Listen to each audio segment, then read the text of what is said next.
Good morning. I would like to welcome you to Japan.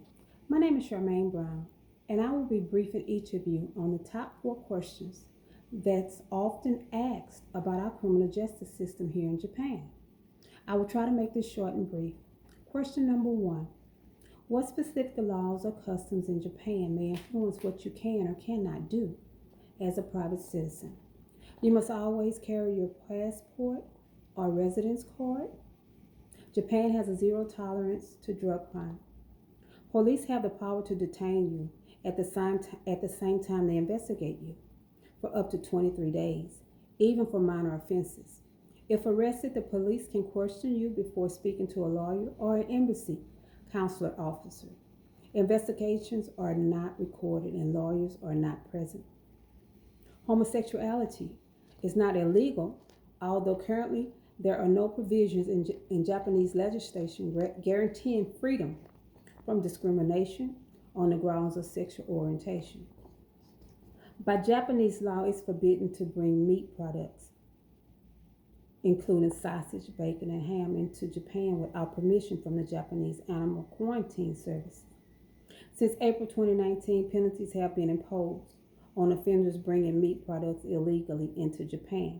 For more information on illegal products, you may visit the Japanese Ministry of Agriculture, Forestry, and Fishery website for more details. Most Japanese people are friendly and welcoming, but can be reserved. Loud, boisterous behavior is not accepted. Drinks, meals are paid for at the end of your visit to a Japanese bar. Tipping is not necessary. In some places, prices can be high. Disputes over bills can lead to arrest.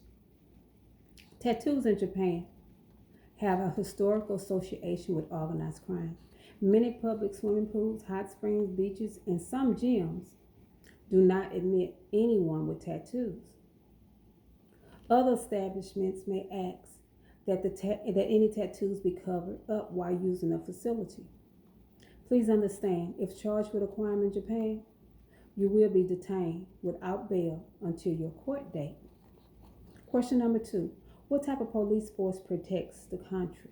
A prefectural police department protects Japan under the oversight of a national police agency.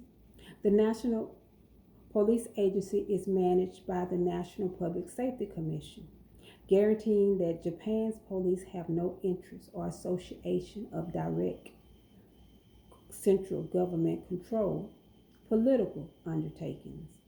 Still, there are several other law enforcement officials in Japan. A free and active press monitors them, and an independent court handles their cases. Question number three: what is the court system like for the citizens in Japan?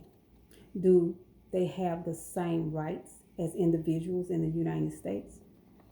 There are five kinds of courts in Japan: summary court, family court, district court, high court, and the Supreme Court. Japan has a three-layer legal framework, and as a rule, a summary, family, or district court will be the court of the first instance, depending on the nature of the crime.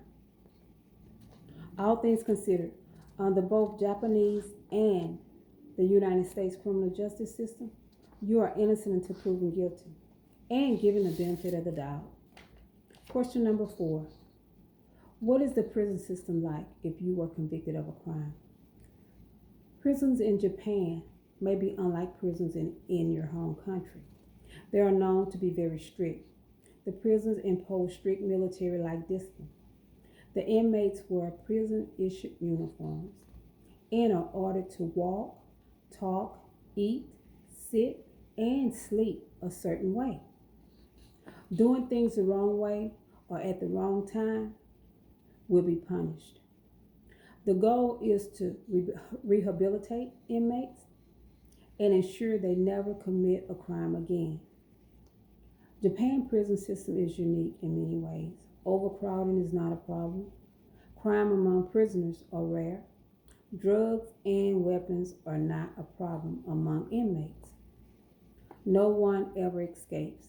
And Japan has a tiny proportion of its population in prison. That concludes today's briefing on Japan's criminal justice system.